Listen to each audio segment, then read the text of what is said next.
Muy buenas tardes. A nombre de la Secretaría de Cultura, del Instituto Nacional de Bellas Artes y Literatura, al que pertenecen la Coordinación Nacional de Literatura y a su vez la Capilla Alfonsina, les damos la más cordial bienvenida a este su ciclo de Fósforo.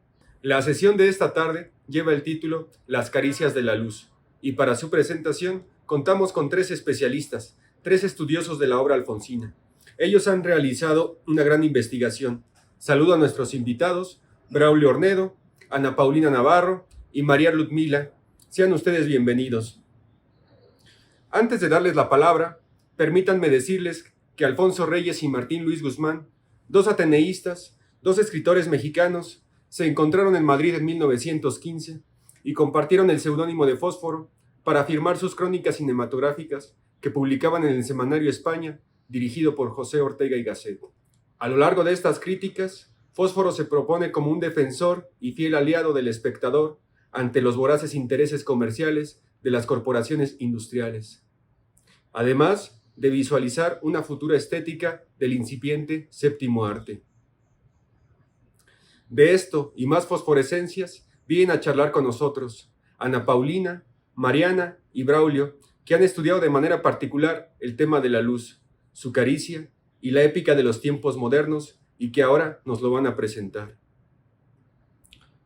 Hablar de esos años madrileños en Alfonso Reyes es reflexionar que no solo se había labrado un reconocimiento literario e intelectual en el ámbito español, sino que fue creando durante esta época obras de suma valía que lo fueron reconociendo como lo que es, un escritor. Lo mismo en el poema como en el cuento, en el ensayo, en la creación y, por supuesto, en la investigación. Fósforo pavimentó un gran camino de mosaicos que seguimos transitando, examinando cuáles fueron sus formas narrativas, así como el momento histórico en el que se desenvuelven algunas de las vanguardias. Para hablarnos de cómo abrir el camino a la crítica cinematográfica es abrir las puertas al cine y muchísimo más, voy a cederles la palabra a nuestros invitados, pero antes voy a leer una breve semblanza de cada uno. Mariana Ludmila Cortés es docente con más de 20 años de experiencia en implementación y administración de iniciativas de educación y tecnología, así como en la investigación de educación alternativa y autodirigida. Cuenta con especialización en desarrollo infantil y atención de edades tempranas y en enseñanza del inglés como segunda lengua. Cuenta además con experiencia en desarrollo de negocios, implementación y administración de iniciativas de educación y tecnología en Latinoamérica y África. Además, es fundadora de Edularity y Desescolarizados, es cofundadora de Desescolarizados, la revista, la primera revista para países de habla hispana sobre educación alternativa, educación sin escuela y aprendizaje autodirigido. Es vicepresidente global de desarrollo de negocios de One Laptop Per Child. También es embajadora regional de educación para América Latina de la Asociación Británica de Blockchain, investigadora de blockchain para los no escolarizados. Su misión es la transformación social a través del aprendizaje autodirigido. Braulio Miguel Ornedo Rocha nació en la esquina de la Calzada de la Viga y la avenida Fray Servando Teresa de Mier, en el legendario barrio de la Merced de la Ciudad de México. A la 1:30, en la madrugada del 19 de septiembre del año del dragón de 1952, 33 años antes del sismo de 1985. Su formación, a partir de entonces, fue como la de un no especialista, gustoso de no volverse jamás un especialista. Aprendiz permanente de casi todo, aunque nunca llegue a dominar una sola especialidad, para saberlo todo de casi nada. Mucho abarca, pues, sin preocuparse mucho en apariencia por apretar. Uno de sus más antiguos recuerdos fue al caminar de la mano de su padre por la avenida de San Juan de Letrán. La monumental fachada con la cartelera del Cine Teresa fue quizá la primera imagen, palabra, que descifraron sus ojos y almacenó en su memoria. En adelante, todo caminar por el mundo fue una manera de ir leyendo y viviendo la vida que otros soñaron para disfrute de nosotros, los anónimos lectores. Hurgando entre los cajones de un ropero, encontró de niño la comedia de Dante, quien en compañía de Virgilio y a punto de cruzar el umbral penumbroso de una puerta, se percató que sobre el dintel estaba inscrita en la roca una advertencia. Conviene dejar aquí toda sospecha, toda cobardía debe de ser aquí muerta. Las ilustraciones de Doré completaron el cuadro de aquel niño, perplejo, que se asomó a un mundo en el que no comprendía casi nada, pero que prometía revelarle casi todo. Estudiante obstinado de cualquier cosa que despierta su curiosidad desde que puede acordarse. Y desde entonces, en lugar de pretender hacerse rico, optó por ser poeta y vivir como pobre en simplicidad voluntaria, sin dejarse seducir por el dinero, la fama o la veleidosa fortuna. Oh, cuán bueno es pasar inadvertido, dulce fray Luis, que no diga ninguno, ahí va el eminente, el distinguido. Versos de Amado Nervo que su madre repetía con fervorosa devoción. Misántropo gozoso de su obstinada soledad, solitario, solidario y adepto al involuntario desaliño indumentario, desescolarizado de origen por conducto de las circunstancias azarosas de la vida, bajo la guía esclarecedora de Iván Illich en el SIDOC de Cuernavaca. Se llama Braulio, como su padre, Miguel por la parroquia donde fue bautizado, y finalmente Eduardo como su abuelo paterno y su tío, el rijoso discípulo y traductor al español de Keynes. Braulio estudió filosofía en la Facultad de Filosofía y Letras bajo la dirección del doctor Ricardo Guerra en los años 70 del siglo XX. Miguel realizó la carrera de arquitecto en la entonces Escuela Nacional de Arquitectura durante los orígenes, auge y decadencia del movimiento de autogobierno. Eduardo, finalmente, cursó estudios de matemáticas en la Facultad de Ciencias y la División de Posgrado de la Facultad de Ingeniería de la UNAM. Durante poco más de 20 años, colaboró bajo la dirección del ingeniero Gabriel Said en proyectos de consultoría para el Colegio Nacional, la Academia Mexicana de la Lengua y con don Jaime García Terrés en el Fondo de Cultura Económica. Braulio, Miguel y Eduardo son lectores viciosos y empedernidos promotores del amor para la lectura, la libertad, la desescolarización y la poesía en la práctica. Ciudadanos en la República amorosa de las letras, donde aprendieron de Alfonso Reyes que la única manera de ser provechosamente nacional consiste en ser generosamente universal. Ana Paulina Navarro Cortés se educó en casa desde temprana edad sin participar en el sistema de educación escolarizada, pública o privada, definiéndose desde entonces como una mujer unscholar radical. Fue adquiriendo desde su primera infancia habilidades de aprendizaje autodirigido. Pasó sus años escolares en las antípodas de las escuelas, presenciando, ayudando e impartiendo presentaciones sobre procesos de educación alternativa, actividades para aprender con base en actividades lúdicas y la teoría de la construcción del aprendizaje de Seymour Papert. Realizó estancias de voluntariado internacional en Nicaragua, trabajando en el mantenimiento de laptops, donde se capacitó en medición de impacto social y robótica básica. Desde temprana edad es una apasionada lectora, obsesionada por la literatura y el cine.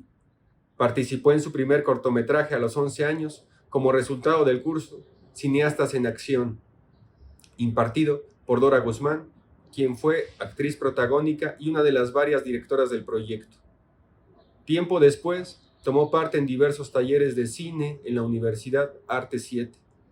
Allí trabajó en algunos cortometrajes, formándose como directora asistente de fotografía, gaffer, directora de arte. Los cortometrajes en los que participó fueron presentados en el Teatro Rosalío Solano en Querétaro. Actualmente estudia cine y televisión con una especialización en análisis cinematográfico en la Universidad Savannah College of Art and Design en los Estados Unidos.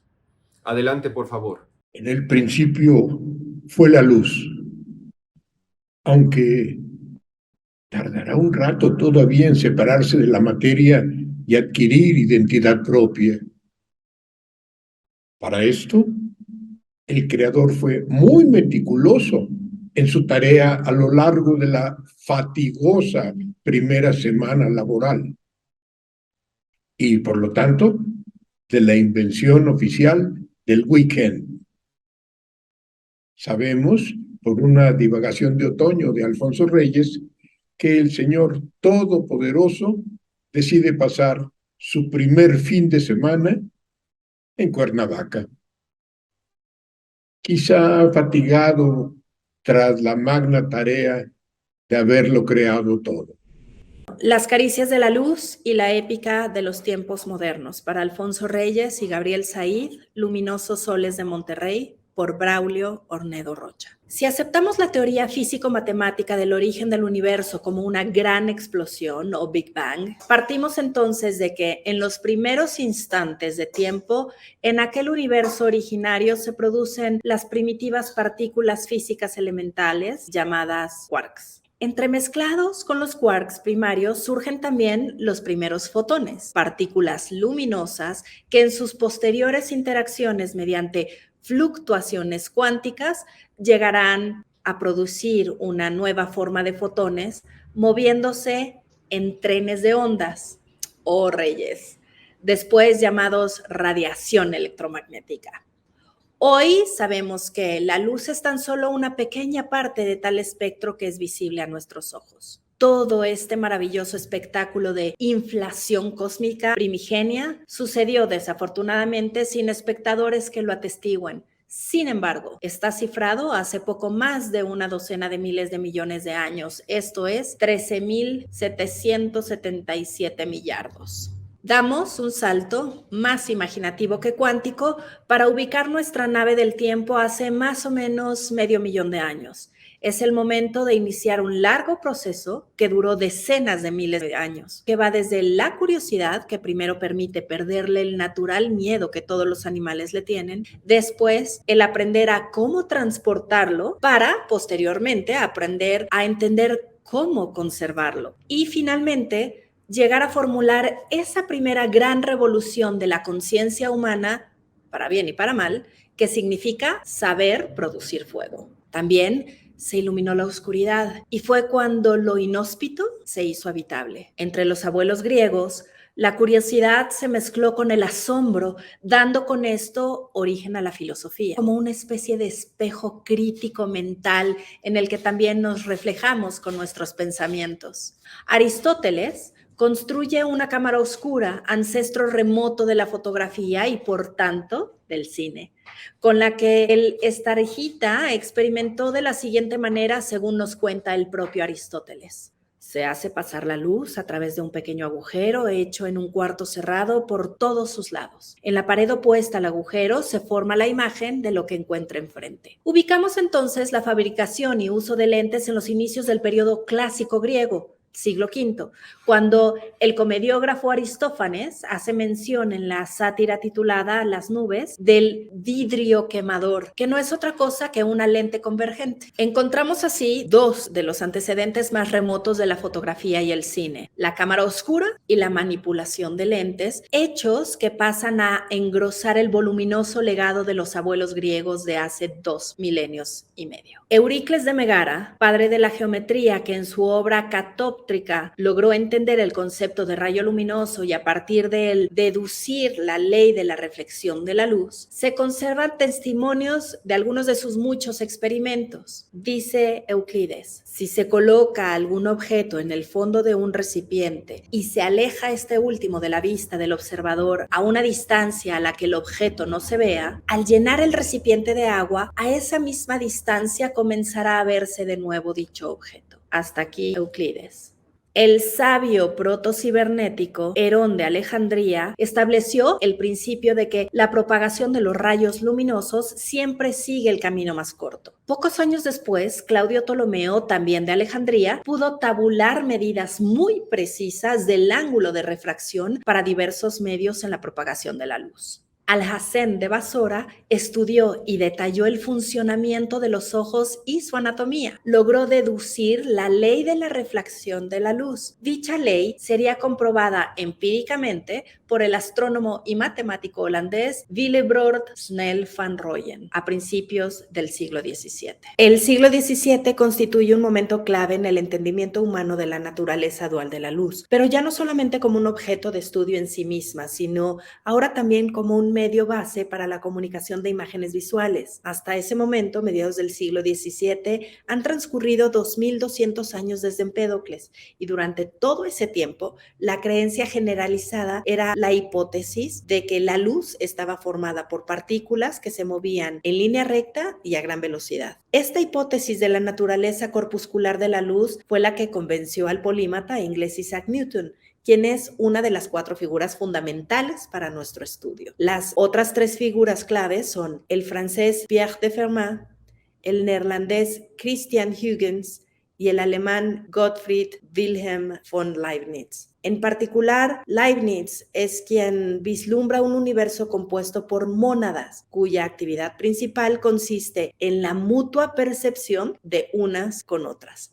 La preocupación por la óptica y la comunicación de mensajes visuales es el rasgo distintivo de la obra del sabio alemán. Norbert Wiener, al hacer un recuento de la historia de la cibernética, sintetiza en su libro Cibernética y Sociedad en 1950 el papel de cada uno de ellos en la relación con la óptica o estudio de la luz, pero también de la comunicación, regulación y control de los mensajes en los procesos de comunicación de todos los entes en el universo en los que la luz interviene. Pierre de Fermat, mediante el principio que lleva su nombre, demuestra matemáticamente que la luz sigue la trayectoria que le supone el tiempo mínimo para pasar de un lugar a otro, confirmando con esto lo descubierto empíricamente por Herón de Alejandría 1700 años antes. Huygens ocupa un lugar relevante en nuestra crónica, pues al igual que su discípulo Leibniz, se opuso a la teoría corpuscular de la luz elaborada en la óptica de Newton. En 1678 propuso que la luz era un fenómeno ondulatorio que se transmitía a través de un medio transparente llamado éter. Pero la teoría ondulatoria de la luz, ante el prestigio intelectual de Newton, pronto quedó en el olvido, hasta que a principios del siglo XIX, en 1801, Thomas Young, con su experimento de la doble rendija, demuestra la naturaleza ondulatoria de la luz. El interés por la óptica y los mensajes que aparece a lo largo de la filosofía de Leibniz como una constante proviene de 2 de sus ideas originales: la característica universalis, esto es, un lenguaje científico para todas las artes y ciencias, y el calculus ratiocinator, o sea, el cálculo lógico que, aunque imperfecto, es el antepasado directo de la moderna lógica binaria. Su búsqueda por crear máquinas de calcular era solo una extensión de su idea de un lenguaje artificial completo. El interés principal de Leibniz residía fundamentalmente en la lingüística y las comunicaciones. De allí su importancia en nuestra historia, pues la luz se estudia ya no solo desde el punto de vista físico, sino también como portadora de mensajes visuales, como un medio de transmisión de información. Se asoma el cine. El siglo XIX fue prolijo en descubrimientos y avances para el conocimiento de la luz y sus aplicaciones. El asunto del éter terminará descartándose años después, pero sin descartar del todo la teoría ondulatoria, que siguió cultivando nuevos adeptos. Joseph Nicéphore Niepce, con la heliografía, junto con Louis Daguerre con su daguerrotipo, son precursores de la técnica fotográfica en la primera mitad del siglo XIX. Se concibieron a lo largo de este siglo diversos artilugios llamados juguetes ópticos, los cuales fueron configurando el advenimiento del cine.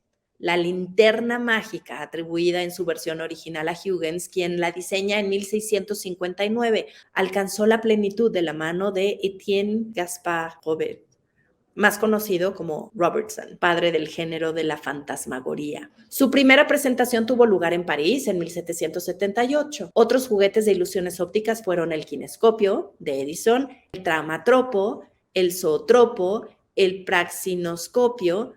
Se puede decir que son antecedentes inmediatos que confluyen en la dirección del cine, al que no podríamos entender sin considerar estos precursores. Un desarrollo fundamental fue la invención del rollo fotográfico, cuando el rollo de película Kodak. Esta película fotográfica supone toda una revolución para los inicios del cine. La van a utilizar por una parte Edison en los Estados Unidos, así como los hermanos Lumière en Francia. Los célebres hermanos tuvieron la brillante idea de añadir perforaciones a la película fotográfica e idear un sistema mecánico de arrastre unido a un sistema de proyección que también inventan y perfeccionan.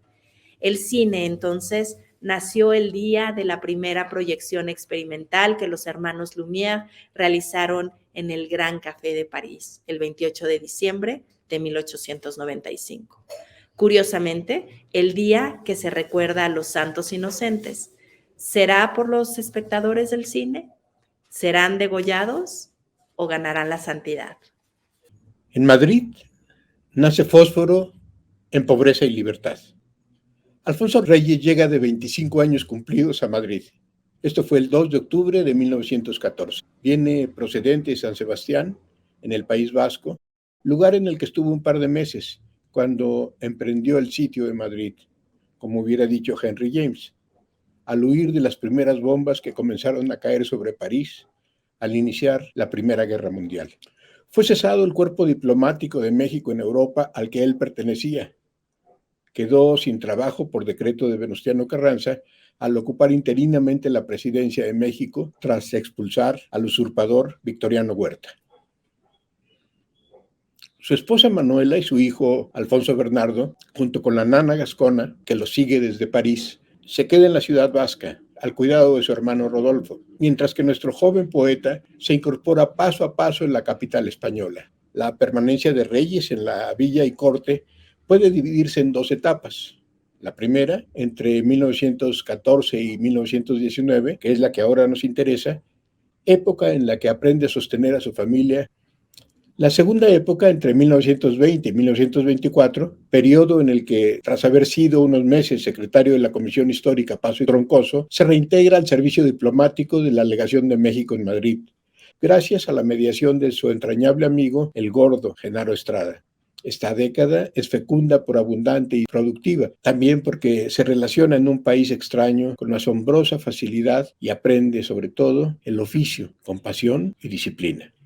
Nuestro joven poeta adquiere poco a poco la madurez literaria. Más que en México o en París, Reyes se forma como escritor en la capital española. Recuerda Alfonso al rememorar esos años de pobreza material, pero inagotable riqueza espiritual que le emancipa con su oficio. Cito a Reyes: mi época madrileña correspondió con rara y providencial exactitud a mis anhelos de emancipación. Quise ser quien era y no remolque de voluntades ajenas. Gracias a Madrid, lo logré. Hasta aquí Reyes. Al atardecer del viernes 2 de octubre de 1914, dos jóvenes mexicanos, Alfonso Reyes y Ángel Zárraga, recorren con asombro algunas de las viejas calles madrileñas. Ángel y Alfonso se conocieron durante sus primeros lances estudiantiles en la preparatoria en San Ildefonso, en México. Fue en los años de la Escuela Nacional Preparatoria de San Ildefonso. Eran los años finales de la revista Moderna, fundada por Bernardo Couto y Jesús Valenzuela. También eran los tiempos fugaces de la revista Sabia Moderna, dirigida y animada por Alfonso Cravioto y Luis Castillo Ledón. También eran los años finales de la dictadura porfirista, que aunque algunos la conjeturaban como posible, en realidad muy pocos lo esperaban como probable. Participaron activamente en 1907, en una exposición que Ángel Zárraga vino a realizar a México, y fue el momento en que se vinculó con el grupo cultural llamado Sociedad de Conferencias, grupo que luego sería formalizado como el Ateneo de la Juventud en 1909 y la Universidad Popular Mexicana un par de años después.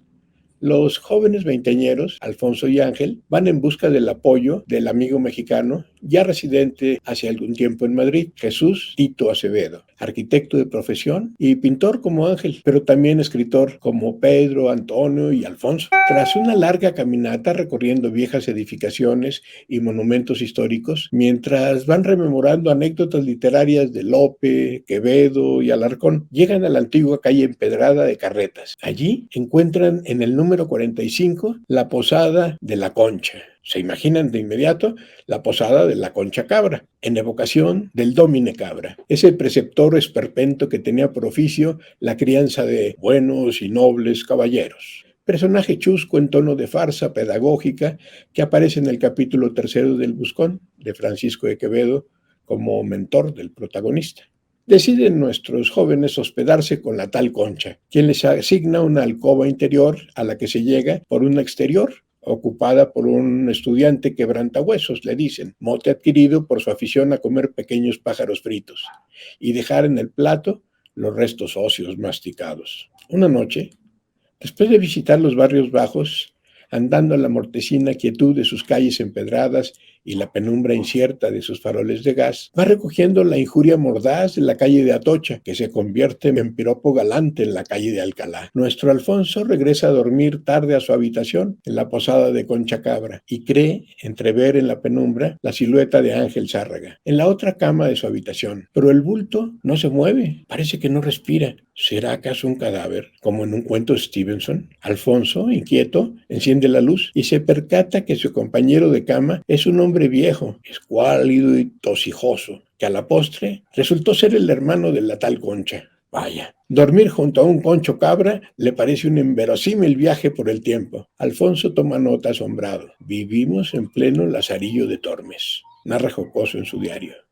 En Madrid, el jueves 8 de octubre anota también, en el mismo diario, que ¿qué estoy leyendo? La Nación Armada de Bon de Goltz, traducción de Monet, lo único que traje conmigo. En la carta 112 de Alfonso Reyes a Pedro Enrique Sureña, fechada en San Sebastián 3 semanas antes, el 19 de septiembre de 1914, Alfonso declara que ha dejado todos sus libros, excepto uno, al cuidado del conserje de su casa en París. He saboreado la delicia de no tener libros ni necesitar de ellos para pensar. Si logro escribir sin ellos, habré conquistado mi salvación. Seré plenamente fuerte.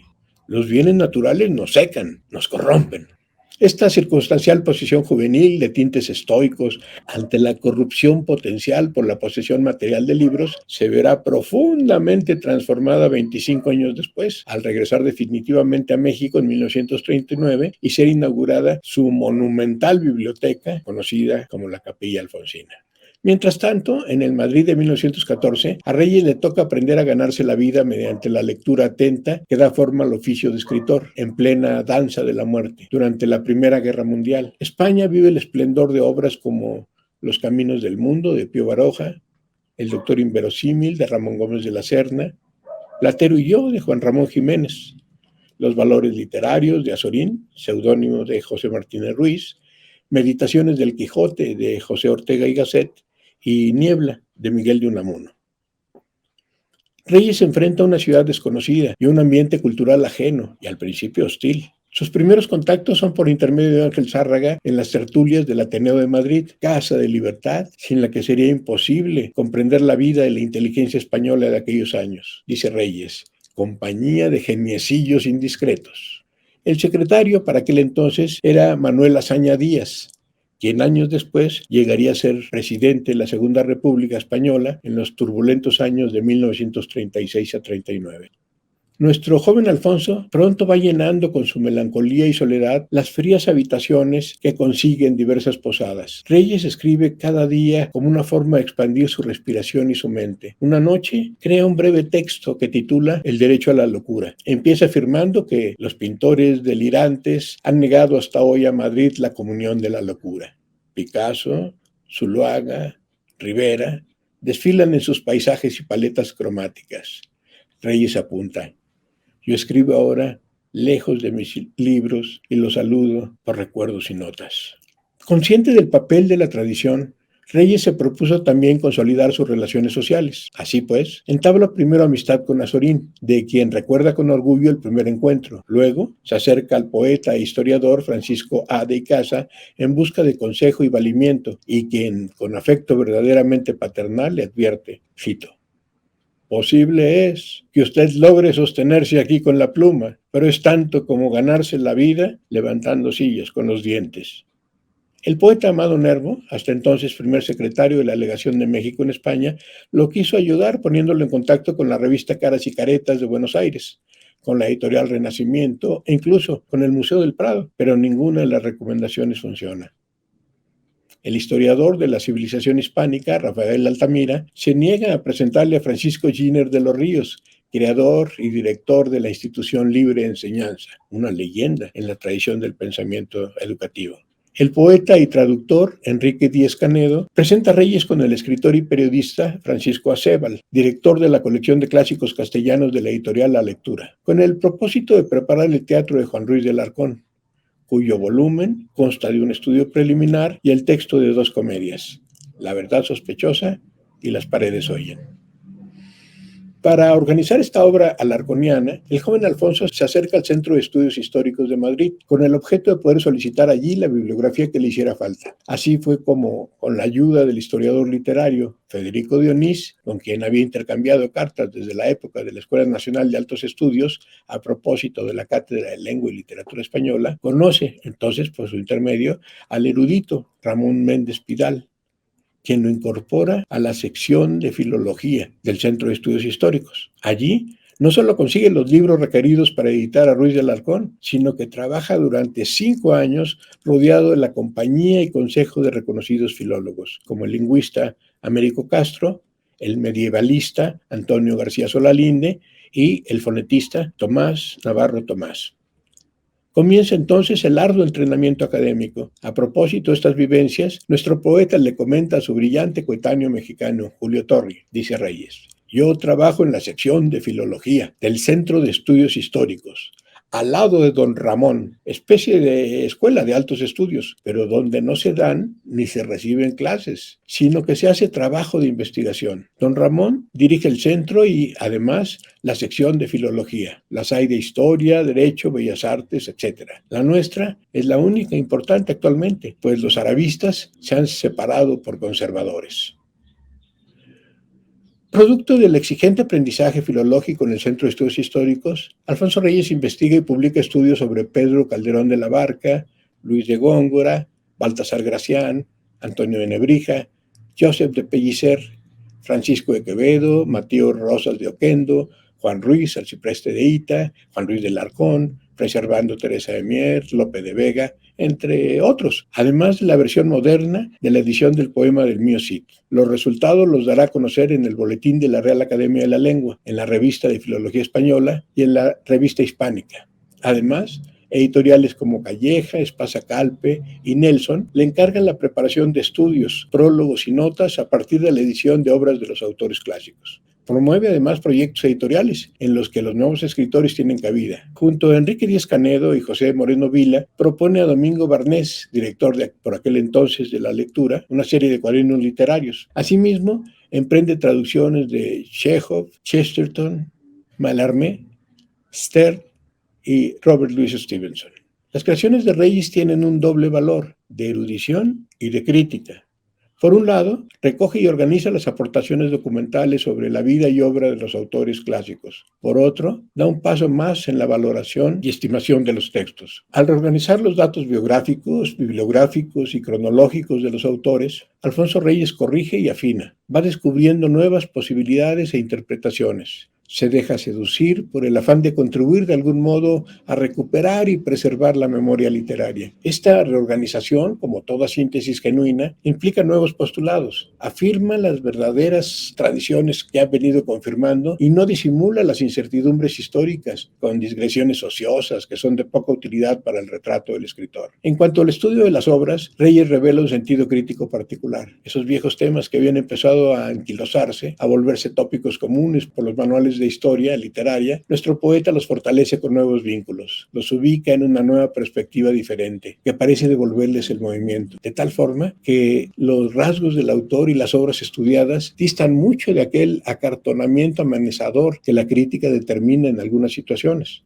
Estas habilidades se consolidarán casi 3 décadas después, al crear Alfonso Reyes su propio sistema de contabilidad literaria y un modelo prototípico totalmente de base de datos por autor, al que llamará en su diario como su Mem Index el 27 de septiembre de 1947.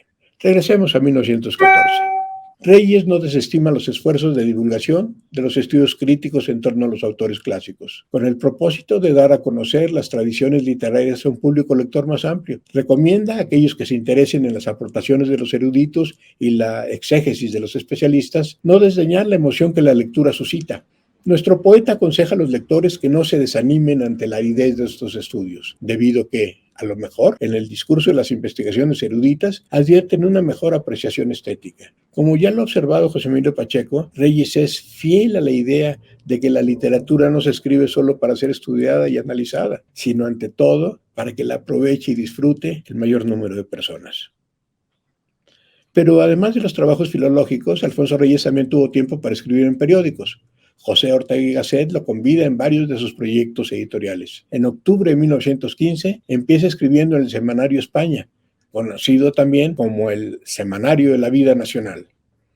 Publicación en la que se dieron cita algunos de los más altos representantes de los grupos de las generaciones del 98, del 14 y del 27.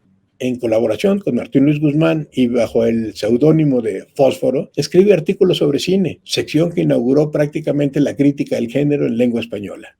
Para 1916, con igual seudónimo, y ya como único responsable de las crónicas cinematográficas, Reyes escribe para El Imparcial, considerado el periódico más influyente en España en el último tercio del siglo XIX y primeros años del XX.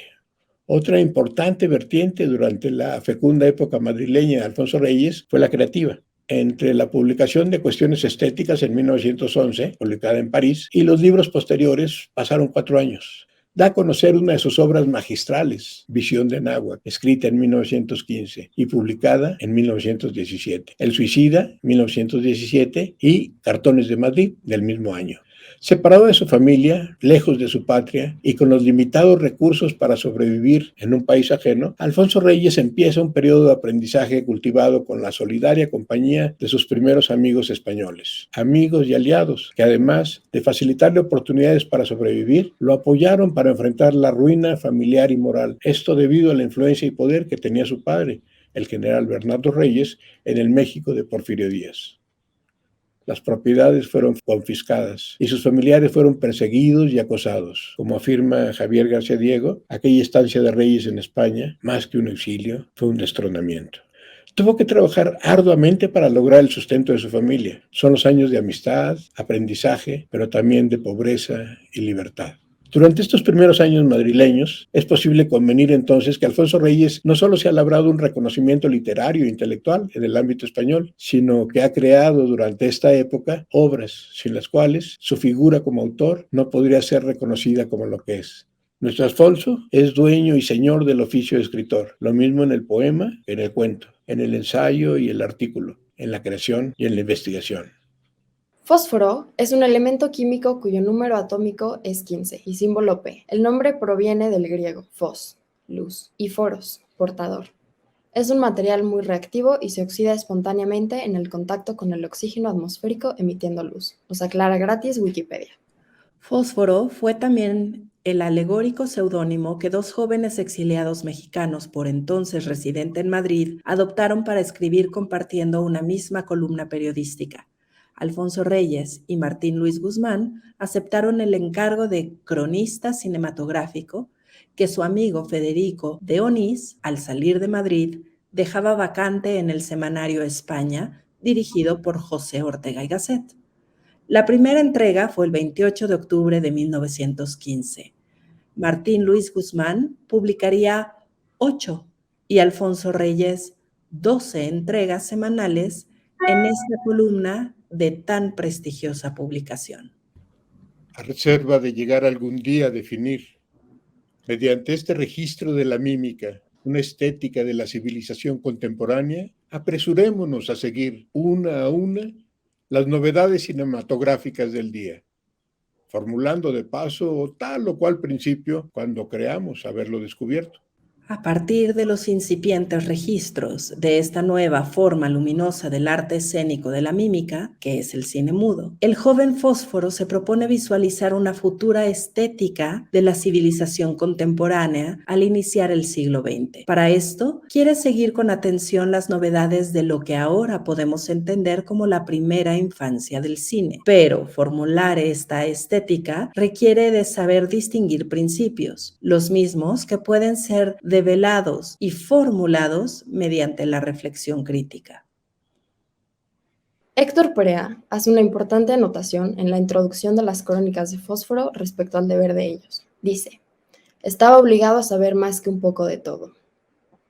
En otras palabras, el crítico cinematográfico no solo debe conocer extensamente todo lo que es el cine, ya sea su historia y los medios, sino todo lo que lo rodea y cómo y por qué ciertas obras se desenvuelven de maneras específicas dependiendo del contexto cultural. Hoy en día hay múltiples ejemplos de películas que retratan nuestro contexto cultural, pero también el cine ha sido una manera de adelantar posibles realidades. Asimismo, en el libro La Tierra de la Gran Promesa de Juan Villoro, hay una frase que a mi parecer encapsula muy bien este concepto. El que solo sabe de cine, ni siquiera sabe de cine. Fósforo, a pesar de su temprana introducción a la crítica de cine, tenía muy claro esto, por lo que no solo concentraba sus críticas en las técnicas de narrativa cinematográficas, sino que también en el impacto que le podría brindar a la audiencia. Esto me lleva a la responsabilidad social de la crítica cinematográfica. Hoy en día sigue siendo de suma importancia mantener conversaciones sobre lo que vemos en pantalla. Fósforo pavimentó un gran camino de crítica cinematográfica que se sigue recorriendo y reformando. Analizar las películas no es únicamente acerca de si gustó en lo personal o no, es acerca de lo que la obra quiere demostrar y si se logró o no. Analizar cuáles fueron las formas narrativas para llegar a esto y por qué no fueron otras, así también como comprender el momento histórico en el que se desenvuelven. Entender esto no es solo la historia del cine, sino que forma parte de nuestra historia universal. Abrir las puertas a la crítica cinematográfica es abrir las puertas al cine. Fósforo escribe. Por otra parte, todo arte produce artículos de comercio, objetos de compraventa, y el que paga es el público. A los intereses de este, conviene que el nuevo arte cinematográfico esté vigilado de cerca por la crítica. Aquí se propone el principio del crítico cinematográfico como defensor y fiel aliado del espectador ante los voraces intereses comerciales que apenas empiezan a despuntar y que pronto alcanzarán dimensiones colosales en megacorporaciones industriales. Esta postura ya se encuentra formulada desde la primera entrega de Fósforo. El incipiente crítico cinematográfico tiene un deber que cumplir y una postura que defender a favor del naciente espectador. Como dice Fósforo, día llegará en que se aprecie la seriedad de nuestro empeño. Así, lo que realiza en pantalla es dictado conscientemente o muchas veces inconscientemente por lo que más consumimos. Analizar no solo las formas de narrativa, pero también darnos cuenta de quiénes o qué es lo que sostiene los medios de producción de narrativas. Hoy en día, esto conlleva a quiénes aparecen en pantalla y qué se normaliza. Por ejemplo, ahora podemos analizar que el cine ha estado sujeto a una llamada mirada masculina, o male gaze, llamado así por la teórica de cine Laura Mulvey. Este tipo de análisis abre nuevas posibilidades de hacer y mirar al cine. Fósforo escribe. Porque hay que decirlo de una vez, tenemos más fe en el porvenir que en el presente. El cine tiene, a nuestros ojos, todos los defectos y las excelencias de una promesa. Incluso en la temprana introducción de Fósforo, en la entonces corta vida del cine, se puede notar que fueron acertados en percibir las deficiencias y el potencial que tenía el cine. Más adelante escribe. Cada gesto humano, cada perfil de la civilización moderna está destinado a vivir en la pantalla. Estamos creando el cine al paso que vivimos. Me parece que aunque el cine ya ha evolucionado exponencialmente desde entonces, esta última oración sigue teniendo veracidad. Y el ser consumidores conscientes y dar voz a críticas cinematográficas da oportunidad de que en efecto cada gesto humano, cada perfil de la civilización moderna esté destinado a vivir en la pantalla. Toda una atmósfera de finas y raras invenciones, toda una atomización de sustancia literaria se ha tenido que producir para que sea posible esta humilde pantomima de luces. En el largo recorrido que va de la comprensión de la naturaleza de la luz hasta su manipulación mediante la utilización de diversas raras invenciones, técnicas y artilugios, han transcurrido milenios para lograr comunicar una historia mediante proyecciones luminosas, como ya lo apuntara Leibniz con 2 centurias de anticipación. Además, concebir todo ese tinglado como un resultado de la progresiva atomización de la sustancia literaria para expresarla mediante una novedosa pantomima de luces es un prodigioso acierto. Como la literatura, también el cine narra historias y precisa para este fin el poder contar una estructura dramática de fuente literaria. La evolución del lenguaje cinematográfico. A lo largo de la vida del cine se pueden apreciar diferentes formas del lenguaje cinematográfico con el conjunto de otras artes. Desde un comienzo, el cine contaba con ciertas condiciones. Por ejemplo, Fósforo escribía acerca de tener un cine con o sin música, aún no teniendo el porvenir del cine sonoro. El alma de algunos hombres flota en la música, como la de Baudelaire en los perfumes. No sabemos cuál es más inmediata, si la impresión acústica o la visual, pero nos consta que los adultos dejan de oír a fuerza de ver frente a la pantalla, al menos. Las mujeres, cuya psicología ofrece regularmente mayor número de posibilidades, oyen y ven a un tiempo, así como cosen y cantan a la vez, así como hablan con la boca llena de alfileres, así como son buenas y malas de un modo indiscernible y sagrado. Esta competencia de los sentidos visual y auditivo que parece prevalecer en los hombres le permite afirmar a Fósforo que los adultos dejan de oír a fuerza de ver frente a la pantalla al menos. A diferencia de la caracterización que hace de las mujeres que sin duda poseen la facultad de ver y oír de modo concomitante como una de las expresiones de la mente femenina multitareas, finalmente se valora la percepción diferencial de los niños, señalando que los demasiado pequeños no ven el cine, mientras que un poco mayores al inicio de la razón perciben mejor la música antes que el cine. El papel de la música como acompañamiento del cine silente pasa a ser el centro de la reflexión, el silencio como punto de partida de la música. Mientras que los egipcios tenían divinidades del silencio, los griegos carecían de ellas. Por tal razón, recuerda Fósforo, los egipcios le decían a Heródoto: sois unos niños todavía, pues los niños aún no aprenden a reconocer, valorar y amar el silencio. Cuando Grecia madure, cundirá el silencio pitagórico. ¿El cine con música o el cine sin música?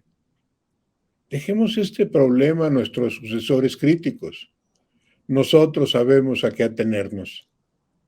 Tenemos ya una solución intermedia, muy complicada y divertida, pero callamos, a ver qué dicen los demás. Fósforo deja en suspenso su opinión advirtiendo que, aunque tiene una solución intermedia muy complicada y divertida, a la disyuntiva entre cine silente o cine con música de acompañamiento, Fósforo con prudencia extrema prefiere callar y esperar a ver qué dicen los demás en tal controversial asunto. Y piensen que el perfecto espectador del cine pide silencio, aislamiento y oscuridad. Está trabajando, está colaborando en el acto, como el coro de la tragedia griega. Así como la oscuridad es requisito para la sala de proyección, también el silencio del público es igualmente necesario para lograr una concentración suficiente para darle sentido al cine. El espectador está creando el milagro al completar el ciclo de la comunicación, que se da al recibir, ver e interpretar la pantomima de luces e ir colaborando en hacer que vaya cobrando sentido. Así como el coro de la tragedia griega, el espectador de cine está colaborando activamente al completar el circuito de la comunicación bilateral.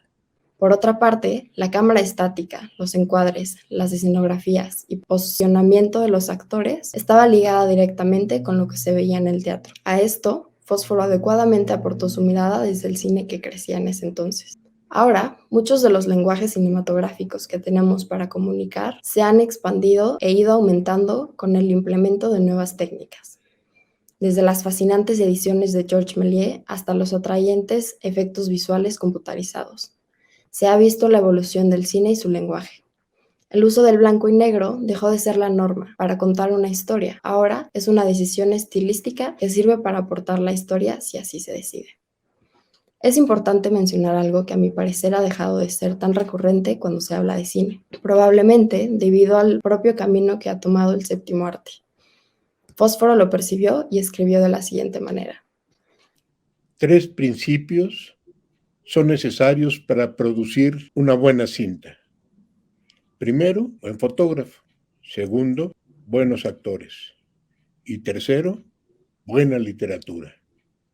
Es esencial el primero, indispensable el segundo y excelente el último, porque sin literatura o con muy poca literatura puede darse una buena cinta, pero en cambio, si la literatura es mala, todo se ha perdido. Hasta el día de hoy, esta frase me parece pertinente, ya que la literatura ha sido y sigue siendo una de las bases más importantes del cine. Fósforo marca los 3 elementos estructurales que para él conforman una buena cinta: la fotografía, que es esencial, los actores, que son indispensables, y finalmente la buena literatura, que otorga la calidad de excelente a lograr narrar en acciones una historia en base a una buena literatura que posea una sólida estructura dramática. Tiempo después, Fósforo añadirá un cuarto componente como resultado de su reflexión crítica. Esta es la figura clave del director. A fuerza de ver y pensar sobre las cintas que ha visto, es cuando Fósforo pudo valorar el trabajo del director como determinante en el resultado final de la película. De tal modo que son 4 los componentes claves que nuestro joven crítico propone para producir una buena cinta. Hay 2 maneras de cinematógrafo, opuestas en apariencia, complementarias en el fondo. Consiste la primera en el desarrollo rápido de un argumento rico en episodios e incidentes de todo género. El robo del $1.000.000, el prisionero de Zenda. Se procura, por la segunda, el desenvolvimiento gradual y pausado de una acción relativamente sobria. A esta última clase pertenece, por ejemplo, el féretro de cristal. Las vistas de la primera forma sacan su virtud de los grandes efectos del movimiento acumulado. Las de la segunda, por el contrario, se complacen en un análisis minucioso y no realista del movimiento. Casi puede decirse que en estas cintas el cine crea los moldes puros del movimiento o, por lo menos, nos enseña a percibirlos. El proceso de una mano que desarticula cuidadosamente las piezas de algún mecanismo primoroso o que sigue con cautela acariciándolo, el contorno de un mueble. La trayectoria misteriosa apenas trazada por los fanales de 2 autos que se persiguen en las tinieblas. Todas cosas nuevas que nuestros ojos descubren plácidamente.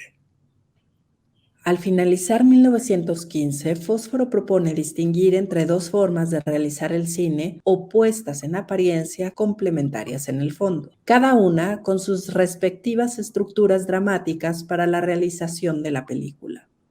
En la primera, se da una rápida sucesión de episodios que van conformando el desarrollo de la trama. En la segunda, se busca el desenvolvimiento gradual y pausado de una acción relativamente sobria.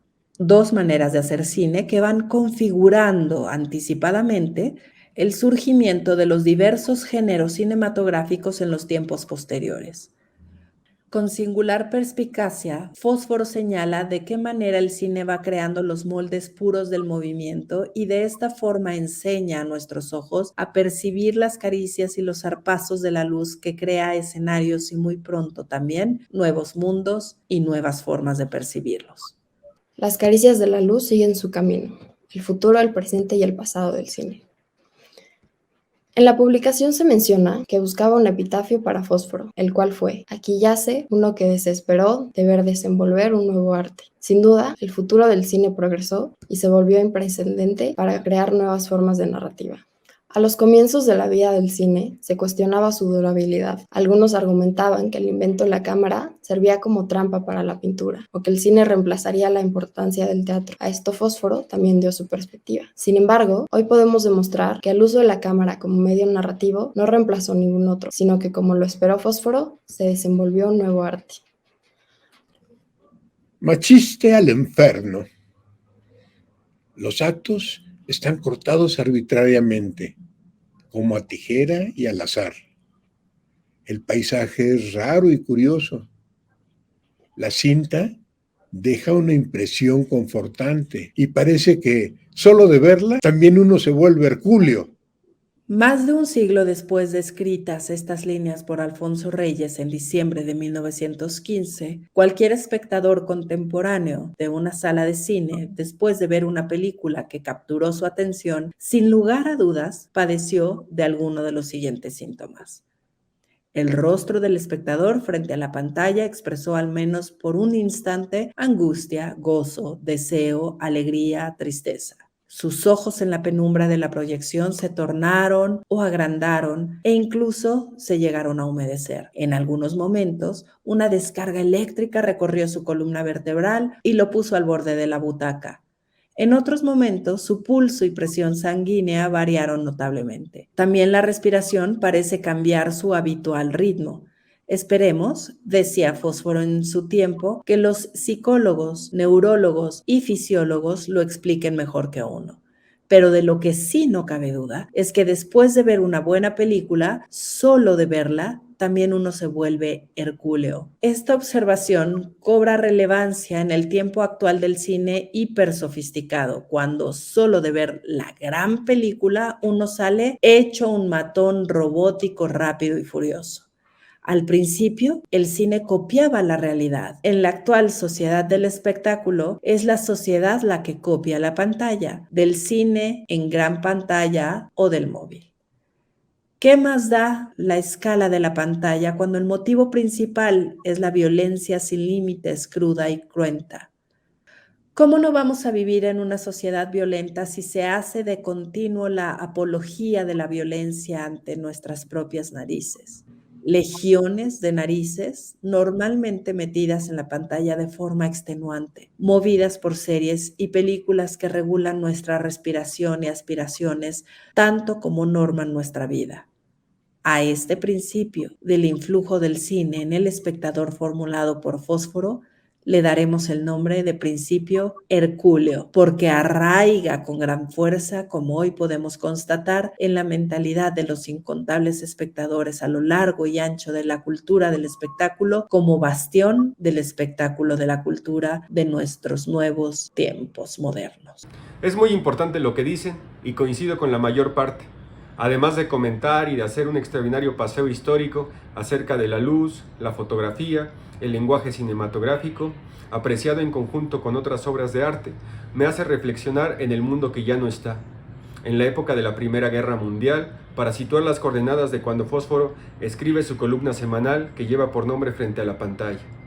Por lo que se aprecia, para Reyes el cine no fue casual, se volvió un tema vitalicio.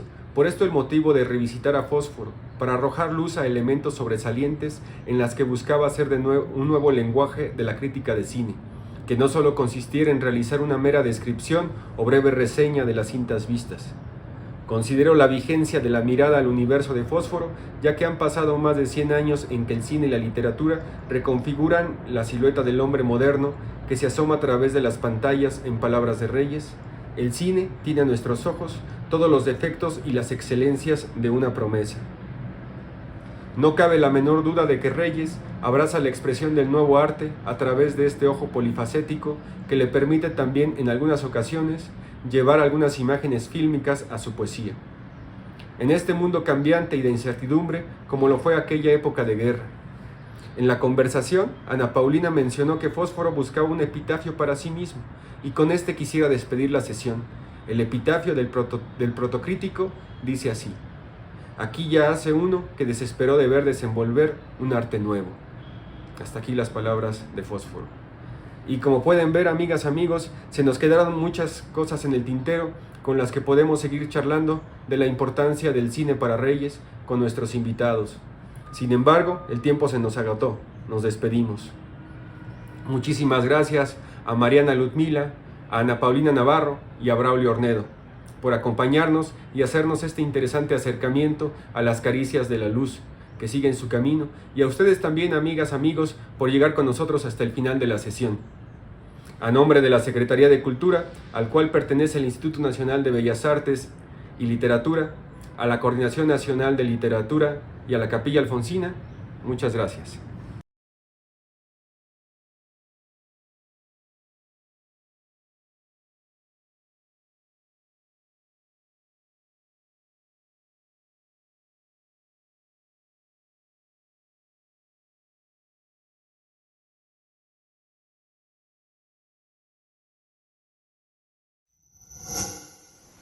Gobierno de México.